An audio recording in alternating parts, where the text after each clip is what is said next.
Colossenses, capítulo 2. Porque quero que saibais quão grande combate tenho por vós, e pelos que estão em Laodiceia, e por quantos não viram o meu rosto em carne, para que os seus corações sejam consolados e estejam unidos em amor, enriquecidos da plenitude da inteligência, para conhecimento do mistério de Deus e Pai e de Cristo, em quem estão escondidos todos os tesouros da sabedoria e da ciência.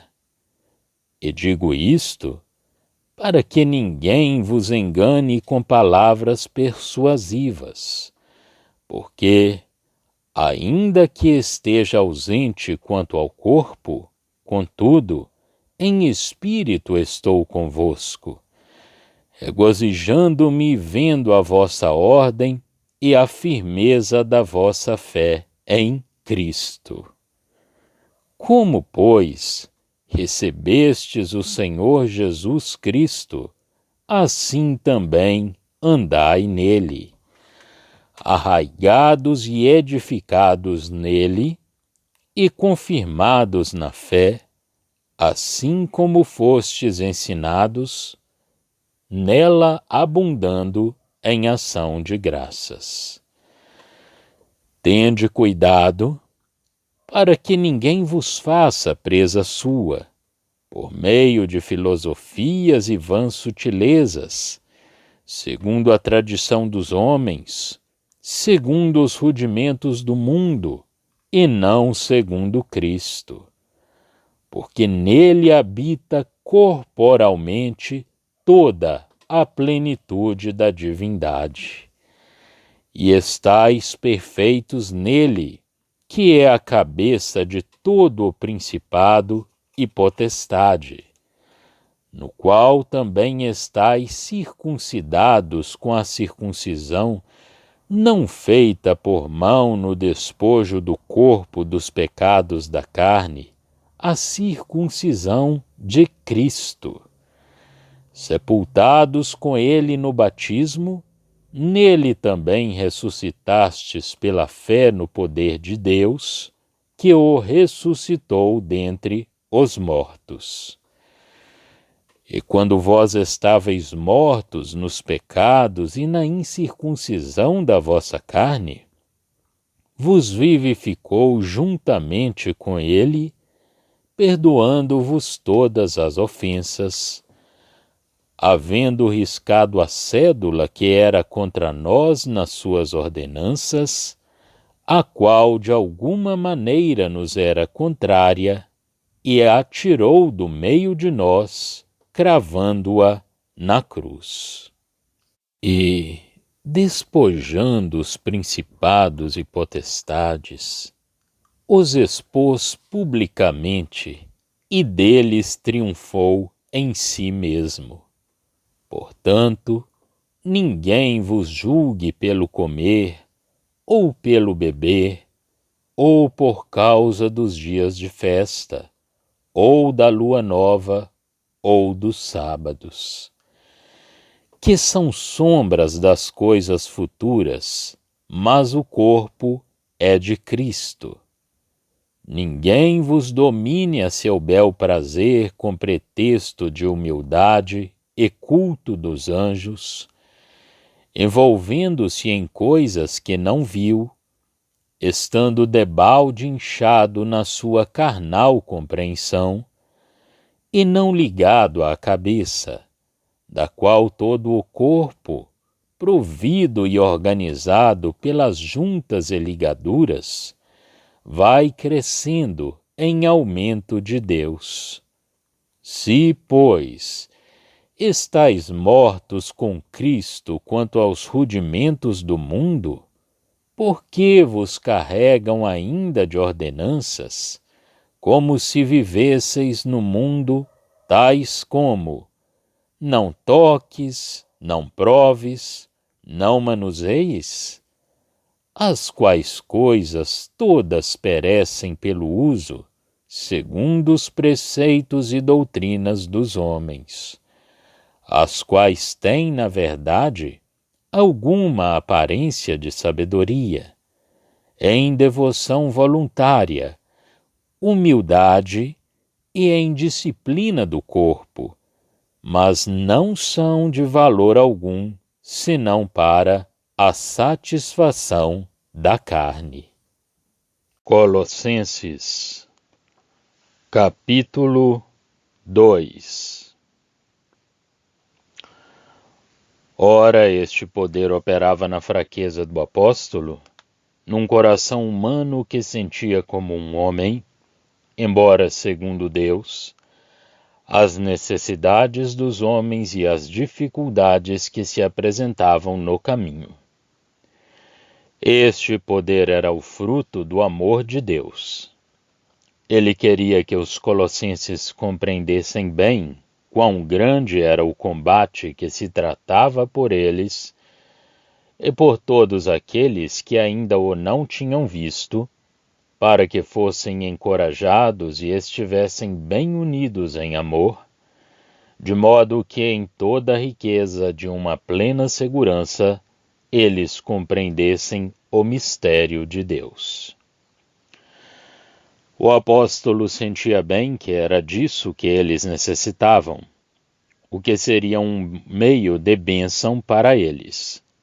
Ele sabia que a união com Cristo, conhecida no coração, era o que preservava das astúcias do inimigo, às quais os colossenses estavam expostos. Ele sabia qual era o inefável preço dessa união, e mesmo da sua realização pela fé. Paulo trabalhava, combatia nas suas orações, porque orar é um verdadeiro combate, para que a plena consciência dessa união com o glorioso chefe fosse operada nos seus corações, de sorte que o Cristo que está no céu estivesse neles pela fé. No mistério estavam encerrados todos os tesouros da sabedoria e do conhecimento. Os fiéis de Colossos não tinham de os procurar no outro lado. A ciência, falsamente assim chamada, podia pretender fornecer-lhes alturas que a simplicidade da doutrina de Cristo não atingia. Mas, de fato, a sabedoria de Deus e a profundidade dos seus desígnios deixavam esses obscuros esforços do espírito humano a uma distância infinita. Eram verdade e realidade, e não criações da imaginação humana inspiradas pelo inimigo. Foi por isso que o apóstolo colocara em primeiro lugar essas maravilhosas revelações de Deus quanto à dupla glória de Cristo e quanto à sua pessoa. Falava delas a fim de que ninguém seduzisse os colossenses com palavras persuasivas.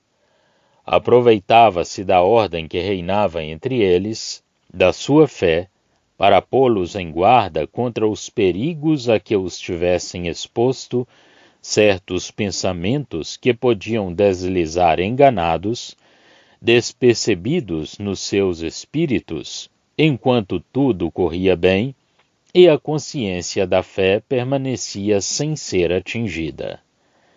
É o que frequentemente acontece. Tem-se fé em Cristo.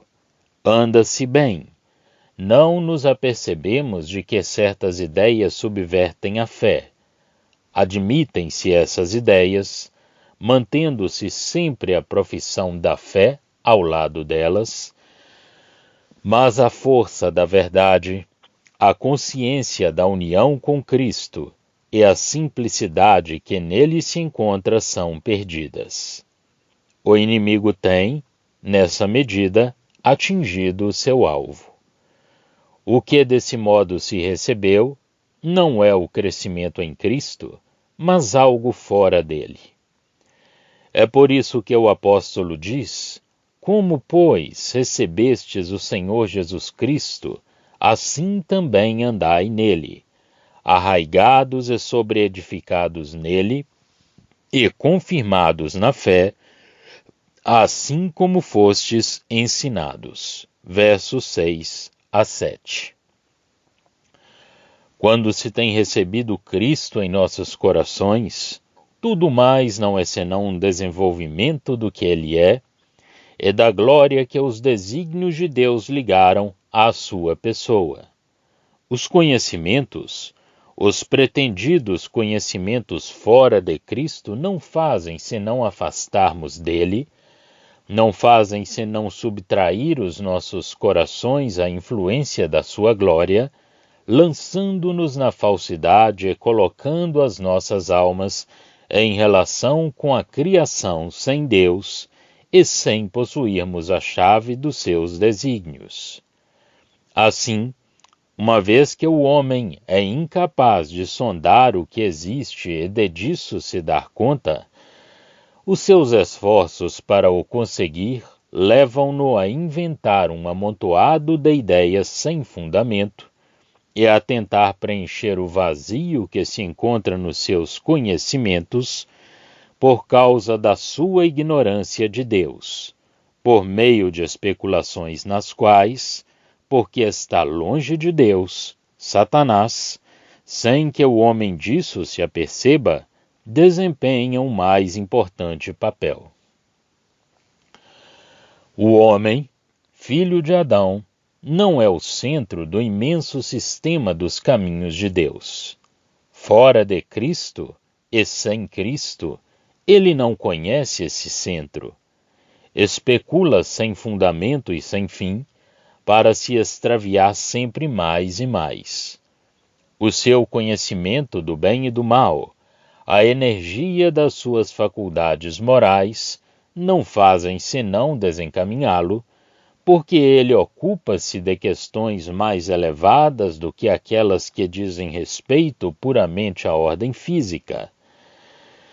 E elas produzem nele a necessidade de conciliar princípios aparentemente incompatíveis, que não se conciliam sem Cristo. De resto, a tendência do homem é sempre de fazer de si próprio, tal como é, o centro de tudo. A partir daí, tudo é falso.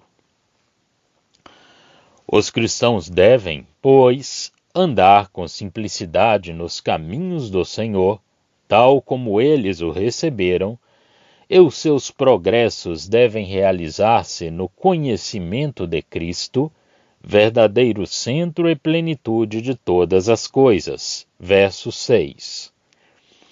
Quando o homem se ocupa filosoficamente de tudo, a insuficiência dos seus próprios recursos lança-o sempre nas mãos de uma cabecilha intelectual e nas tradições.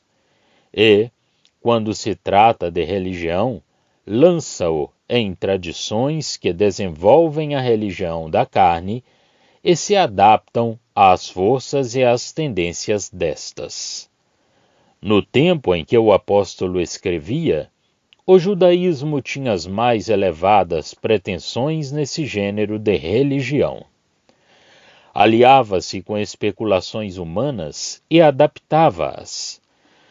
Prosseguia-as mesmo assiduamente, oferecendo ao mesmo tempo provas da sua origem divina, que tornavam prováveis a ausência das grosserias da mitologia pagã e as necessidades que satisfazem a consciência do homem na existência de um ser divino.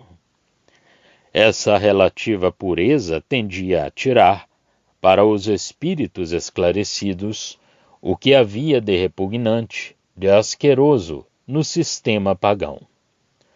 O judaísmo tinha, pela morte de Jesus, perdido todo o direito à pretensão de ser o verdadeiro culto de Deus, e assim era próprio, pelas vantagens que oferecia, em virtude da pureza comparativa dos seus dogmas, para servir de instrumento a Satanás para se opor à verdade. Em todo o tempo, o judaísmo tinha sido adaptado à carne e tinha sido fundado sobre os elementos desse mundo, porque, quando era reconhecido de Deus, Deus provava o homem por seu intermédio, na posição em que ele se encontrava. Agora Deus já não estava com o judaísmo. Os judeus, movidos pela inveja, arrastavam os gentios à perseguição, e o judaísmo aliava-se às especulações pagãs para corromper e minar o cristianismo e para destruir o seu testemunho. Em princípio, é sempre assim.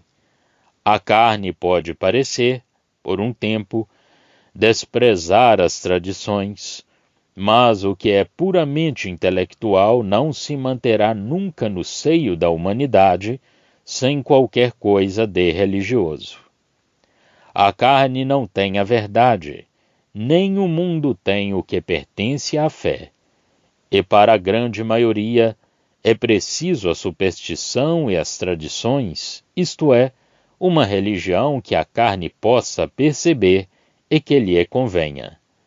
Deus pode conservar ainda, pelo seu poder, uma parte da verdade ou deixar que tudo se corrompa, mas, num ou noutro caso, a verdadeira posição cristã e a doutrina da Igreja estão perdidas. Havia no sistema gnóstico lendas muito belas, contendo algumas porções de verdade. Mas os gnósticos tinham perdido Deus e a verdade, assim como a realidade da consciência perante Deus. Podemos bem encontrar filosofia separada da religião da carne e esta separada da filosofia, mas, nesse caso, a filosofia é impotente e ateia.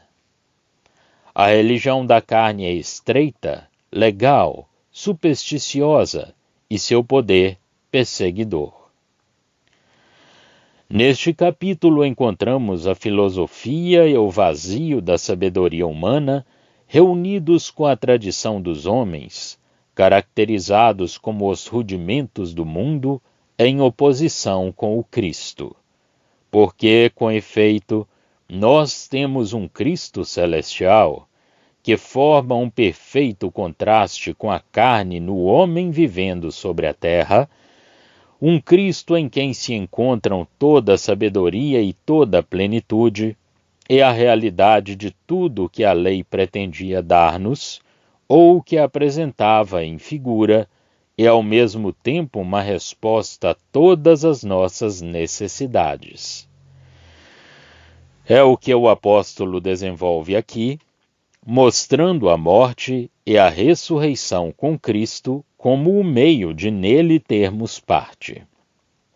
Em primeiro lugar, nele habita, corporalmente, toda a plenitude da divindade. Verso 9.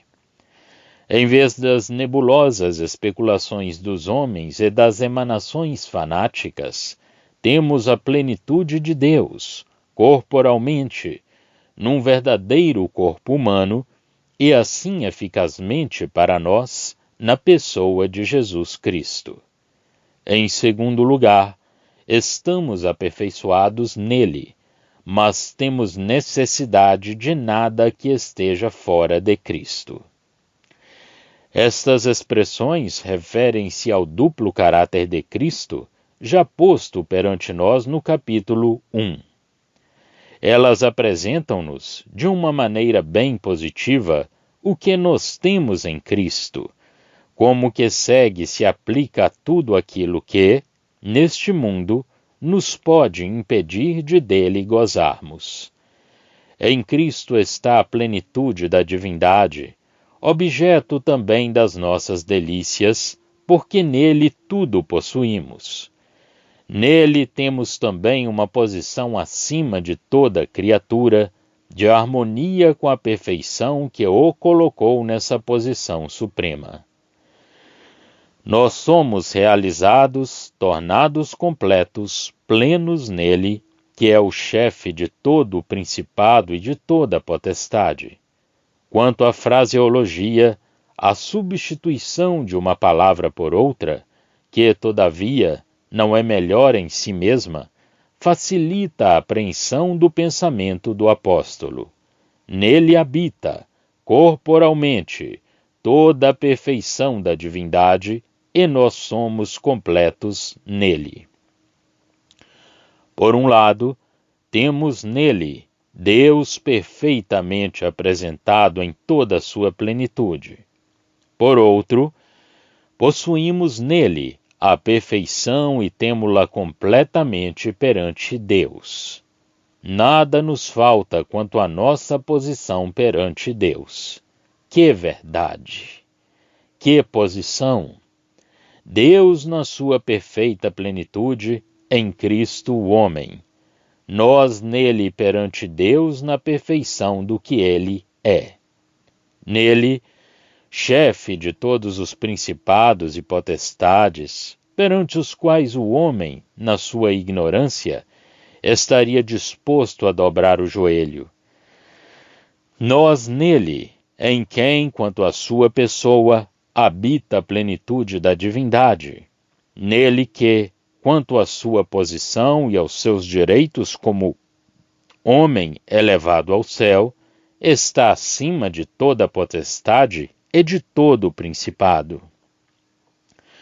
Em seguida, o apóstolo entra em pormenores de aplicação para demonstrar que os fiéis têm tudo em Cristo, considerado de acordo com a posição que ele tinha tomado, não tendo, portanto, nada a procurar neste mundo. A circuncisão, sinal divino da aliança de Deus com os judeus e do despojamento da carne, exigida para fazer parte do povo de Deus, tinha sua realidade nele. Os cristãos, feitos participantes da eficácia da sua morte pelo poder da vida que está nele, e que é a deles, têm-se por mortes e despojaram o corpo do pecado pela fé. É a verdadeira circuncisão de Cristo, feita sem mãos. A circuncisão feita por mãos era apenas o sinal desse despojamento do corpo da carne, que é o privilégio do cristão em Cristo. Tendo uma nova vida em Cristo, ele despojou eficazmente o velho homem. Nós somos sepultados com Cristo pelo batismo, porque este é o significado dessa cerimônia, no qual também somos ressuscitados com ele pela fé nessa operação do poder de Deus, pelo qual ele foi ressuscitado de entre os mortos. O batismo era o sinal e a expressão dessa obra. Alguns não ligam ressuscitados com o batismo. Neste caso, parece-me que a passagem deve ler-se: em quem também fostes circuncidados, com uma circuncisão que não foi feita por mão, no despojamento do corpo da carne pela circuncisão de Cristo, tendo sido sepultados com ele no batismo, em quem também fostes ressuscitados juntamente, no sentido de juntamente com Cristo, pela fé, etc. O batismo significa claramente a morte, e não é o fato de se ser batizado, mas sim o de se sair da água que pode aplicar-se à ressurreição. O sentido do batismo, mesmo como figura, não é, de modo nenhum, o dom da vida, mas o fato de se deixar a vida de Adão pela morte, a morte de Cristo, e entrar por esta porta numa posição inteiramente nova. O batismo era o sinal e a expressão dessa obra. A fé na operação de Deus que o ressuscitou, o meio pelo qual se efetua em nós esta maravilhosa ressurreição com Cristo, para entrarmos num novo estado e numa nova cena. Esta feliz morte, ou antes, esta preciosa participação na morte daquele que tudo fez por nós. E quando digo a fé, quero dizer o poder do Espírito de Deus operando em nós. Mas é o poder do próprio Deus, tal como atua em Cristo, que opera em nós para nos dar a nova posição na vida. Considerada em relação com a nossa ressurreição com Cristo, esta vida implica, pelo fato de nós a recebermos, que somos perfeitamente para sempre perdoados. Estávamos sob o peso dos nossos pecados, mortos nos nossos débitos. Cristo colocou-se sob esse peso, morrendo por nós, realizando a obra que tirou os nossos pecados, pois foi até a morte, e morte de cruz, por nós. Ressuscitados com ele, enquanto participantes da vida que ele goza como ressuscitado de entre os mortos, temos, como ele e com ele, deixado todo esse peso de pecados e de condenação para trás, com a morte de que fomos libertados. É por isso que o apóstolo diz, perdoando todos os nossos delitos. Cristo, ao ressuscitar, deixou atrás de si a morte e o peso da condenação sob a qual nós estávamos. E nós também fomos ressuscitados com ele. E é de toda a evidência que Deus, ao ressuscitarmos assim do estado em que nos encontrávamos, não o fez para nos condenar ou para nos deixar sob uma condenação ligada a essa nova vida que é Cristo, porque Cristo tinha já levado sobre si a condenação, satisfeita a justiça de Deus e abolido o pecado na sua morte, antes de nos comunicar a vida. Deus faz-nos sair da morte e da condenação, com Cristo que a levou por nós. Mas este fato liga-se a um outro aspecto desta obra de graça de que se fala aqui, do mesmo modo que em Efésios e mesmo em João 5 e em 2 Coríntios 5. Aquele que vive em pecado está, perante Deus, morto em pecados. Se for considerado como vivendo em pecados, é preciso que a morte intervenha, e ela interveio na cruz. Vê Romanos 6. Este aspecto não é evidenciado em Efésios. A morte só é posta em evidência em Romanos. Em Colossenses também o é, mas acompanhada da ressurreição em Cristo, de que temos falado. Como disse, esta questão não é posta em Efésios. Ali somos considerados como mortos nos nossos pecados, mortos perante Deus, e tudo o que há de bom é uma nova criação segundo os desígnios de Deus. Fomos vivificados juntamente com Cristo quando estávamos mortos nos nossos delitos e pecados. Isto é também apresentado em Colossenses, mas não é mencionado como sendo uma nova criação. Todavia, há uma nova vida nas duas epístolas, que nos é dada quando estávamos mortos. Simplesmente a epístola aos Efésios começa por esta nova vida em Cristo ressuscitado e exaltado, e pelo mesmo poder em nós. Em Colossenses é apresentada como complemento ao ensinamento sobre a administração desta doutrina da nossa morte no batismo e da nossa ressurreição pela fé, na operação de Deus em Cristo. Em Efésios, a graça encontra-nos mortos e vivifica-nos com Cristo. Em Colossenses, acha-nos vivos nos nossos pecados, introduz a morte e a ressurreição e completa esta obra vivificando-nos com Cristo. Do mesmo modo, todas as ordenanças que pertenciam aos rudimentos deste mundo e se aplicavam ao homem na carne, pesando como um jugo insuportável sobre os judeus. Ordenanças às quais eles queriam sujeitar os outros, essas ordenanças, que colocavam a consciência sob o peso contínuo de um serviço não realizado pelo homem, de uma justiça não satisfeita em Deus, eram suprimidas.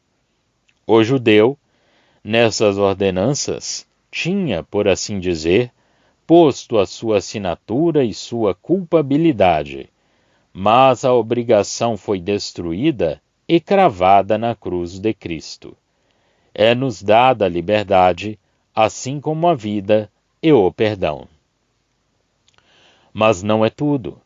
Tínhamos em contra nós a força dos principados e das potestades, o poder espiritual de maldade.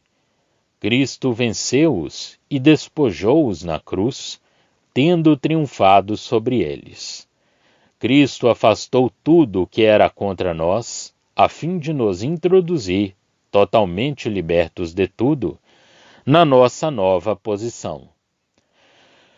Note-se aqui que o apóstolo, no que nos diz da obra de Cristo, não vai além do que Cristo fez para nos libertar, com o propósito de nos colocar nos lugares celestiais. No verso 10, fala dos direitos de Cristo, mas não como assentado nos lugares celestiais, nem como tendo levado cativos os inimigos, não nos vê assentados em Cristo nos lugares celestiais. Cristo fez tudo o que era necessário para nos introduzir ali, mas os colossenses são considerados como estando na terra, embora ressuscitados, e como, pelo menos, em perigo de perderem o sentimento da sua posição, em virtude da sua união com Cristo, e de caírem de novo sob os rudimentos do mundo e da carne, do homem vivendo na carne, que não está nem morto, nem ressuscitado com Cristo. O apóstolo procura reconduzi-los, mostrando-lhes como Cristo tinha cumprido tudo o que era exigido e tinha afastado do caminho tudo o que os impedia de chegar. Mas não pode falar-lhes da posição em si mesma. Os colossenses não estavam ali de uma maneira consciente. Nas coisas de Deus não se compreende uma posição sem se estar nela. Deus pode revelá-la e mostrar-nos o caminho para a atingirmos. O apóstolo faz isso mesmo aqui, com respeito à pessoa de Cristo, para alertar os colossenses. Ao mesmo tempo, desenvolve a eficácia da sua obra para libertar os santos dos laços que os retinham e mostrar-lhes que todos os obstáculos estavam afastados. Mas, em pormenor, ele é obrigado a aplicar a sua doutrina aos perigos que os colossenses corriam, antes de desenvolver os seus gloriosos efeitos no céu. As ordenanças judaicas eram apenas sombras. O corpo era de Cristo, verso 17, introduzindo os anjos como objetos de homenagem e colocando-os assim entre Cristo e eles, separavam-se os membros do corpo da cabeça que estava acima de todo o principado e potestade.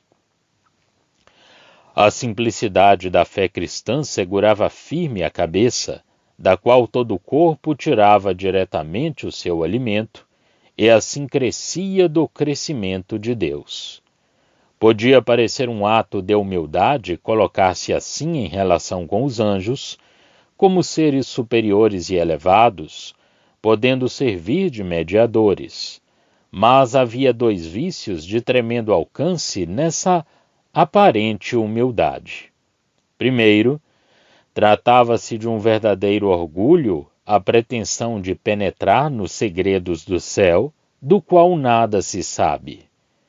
Que sabiam eles da posição dos anjos, para tomarem essas criaturas os objetos de uma tal homenagem? Era a pretensão de subirem ao céu para avaliarem, por si próprios, a sua relação com as criaturas de Deus sem Cristo e colocarem-se de modo próprio em relação com elas. Segundo, era renegar a sua união com Cristo. Se eles eram um com Ele, não podia haver o que quer que fosse entre eles e Cristo. Se houvesse alguma coisa entre eles e Cristo, eles estavam mortos, e 2 vezes mortos. Além disso, pela sua união com Cristo, eles eram um com Ele, que está acima dos anjos. Unidos a Ele, recebiam, como temos visto, a comunicação por meio de todos os membros do corpo, tesouros de graça e de vida que estavam na cabeça. Os muitos laços existentes entre os membros do próprio corpo eram, portanto, fortificados, e assim o corpo crescia normalmente. Seguem-se 2 aplicações da doutrina de que eles estavam mortos com Cristo e com Ele ressuscitados. Capítulo 2, 20. O apóstolo aplica o princípio da morte a todas as ordenanças e ao ascetismo, que tratava o corpo como uma coisa vil em si mesma e que se devia rejeitar. No capítulo 3, verso 1, Paulo emprega a ressurreição para elevar os corações dos colossenses a uma esfera mais elevada e levá-los a Cristo, impelindo-os a olhar para cima, estando eles mesmos mortos quanto ao velho homem.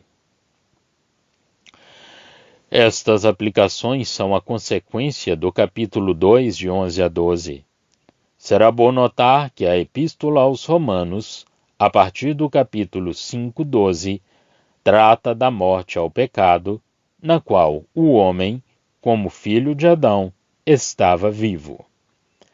Em Efésios, o homem é considerado como morto nos seus pecados perante Deus. A Epístola aos Colossenses trata dos 2 assuntos. O capítulo 2, de 11 a 12, acrescenta a ressurreição com Cristo. O verso 13 dá sequência à doutrina de Efésios.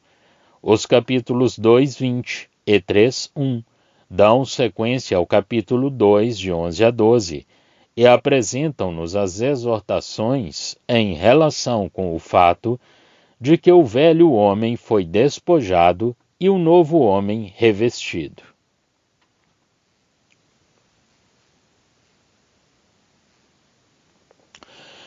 Para tornar essas instruções mais claras, mostrando seu seguimento, podemos notar que o apóstolo assinala o duplo perigo, a saber, a filosofia e as tradições humanas, em contraste com Cristo. Capítulo 2, 3, ver os versos 9 a 15. Identificando-os em tudo com Cristo, fala primeiro do alcance da obra do Senhor. Nos versos 16 a 19, o apóstolo aplica essa obra. Primeiro, no verso 16, a sujeição às ordenanças, isto é, ao lado judaico do perigo que eles corriam.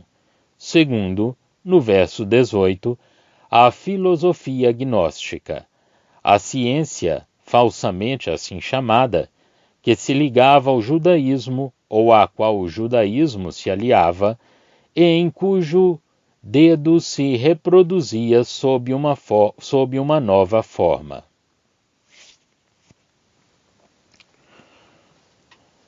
Embora esta palavra tenha a aparência do saber, e não pareça, talvez, característica, não é assim.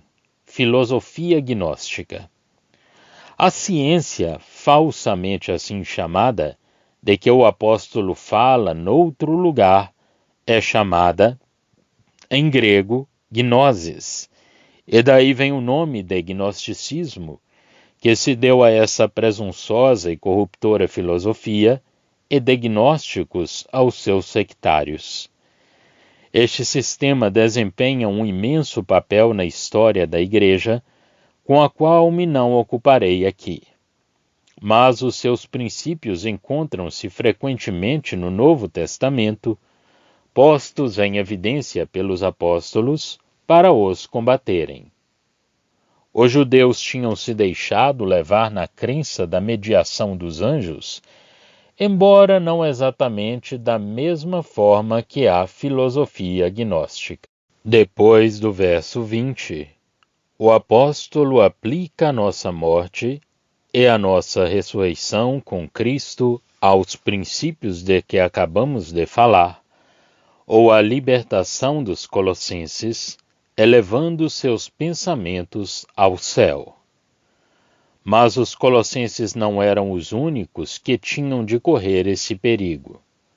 No fundo, esses mesmos princípios têm sido a ruína da Igreja em todo o tempo. São os princípios do mistério da iniquidade, que tanto têm amadurecido desde então, tendo produzido efeitos tão variados, com modificações tão diversas, em consequência de outros princípios que ali têm também atuado, sob a soberana providência de Deus.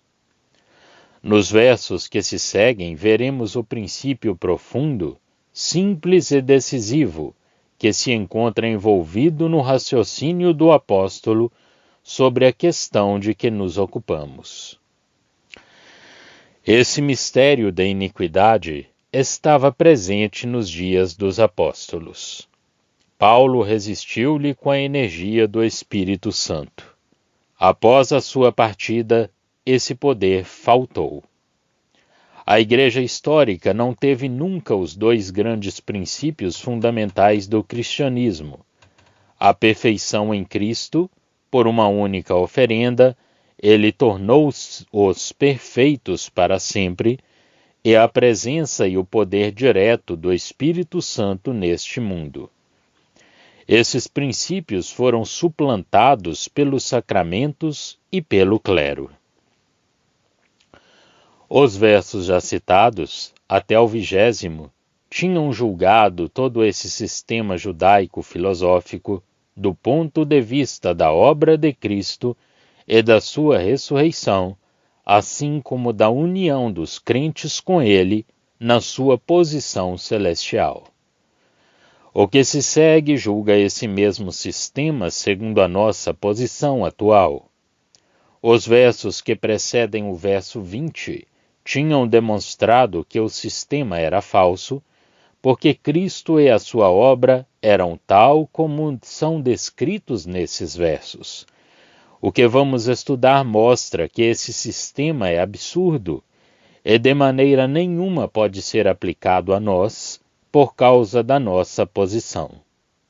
Por um lado, esse sistema é falso e nulo em todas as suas partes, se Cristo é verdadeiro e se está no céu. Por outro lado, o sistema é absurdo na sua aplicação a nós, se somos cristãos, e eis porquê. Esse sistema supõe a vida neste mundo e relações com Deus a adquirir, relações que teriam o seu fundamento nesta vida, pretendendo mortificar a carne, e não obstante, dirige-se a pessoas que, pela fé, estão mortas. Nós estamos, diz o apóstolo, mortos para os rudimentos deste mundo, para todos os princípios segundo os quais é dirigida a vida deste mundo. Porque então, como se nós ali vivêssemos ainda, como se estivéssemos ainda em vida neste mundo, nos sujeitaríamos a ordenanças que se dirigem a esta vida e a supõem, a ordenanças que se ocupam das coisas que perecem enquanto nos servimos delas, e não têm nenhuma relação com o que é celestial e eterno? Elas têm, é verdade, uma aparência de humildade e de abnegação para o que concerne ao corpo, mas não tem nenhuma ligação com o céu, esfera da nova vida, de todos os seus motivos, de todo o seu desenvolvimento. Além disso, elas não reconhecem a honra da criatura como saída da mão de Deus e que, como tal, tem sempre o seu lugar e a sua honra. Colocam o homem na carne sob a carne, pretendendo libertá-lo da carne, e separam o cristão de Cristo, colocando os anjos entre a alma, a sua posição e a sua bênção celestes, ao passo que nós estamos unidos a Cristo, que está acima de todos esses poderes, e nós estamos nele. Essas ordenanças ocupam-se das coisas inteiramente corruptíveis. Não se ligam à nova vida, mas sim ao homem vivendo na sua vida carnal sobre a terra. Vida para a qual o cristão está moralmente morto. E pelo que diz respeito a essa vida, não reconhecem o corpo como criatura de Deus, como deve ser feito. Assim, esse sistema de ordenanças não possuía Cristo, que era a sua substância.